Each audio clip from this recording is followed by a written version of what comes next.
Sot, gjykata e apelit për krimin e organizuar dhe korrupsionin vendosi përfundimisht kapakun. Jo mbi krimin, jo, por mbi drejtësinë, mbi shpinën e dërmuar të qytetarëve të thjeshtë.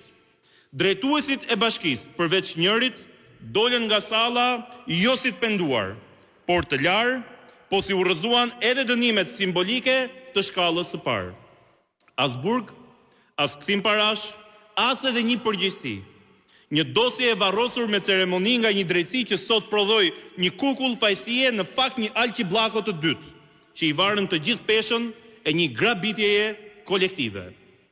Të gjithë drejtorët e Bashkisë Tiranë, me përjashtim të Mariglen Qatos, u shpëtuan përfundimisht nga përgjegjësia penale. Një lloj si tek incineratorët, aty ku janë zhvatur në fakt plot 200 milion euro, edhe aty fajin e mban një emër i vetëm, ndërsa sistemi u shpall i pafajshëm.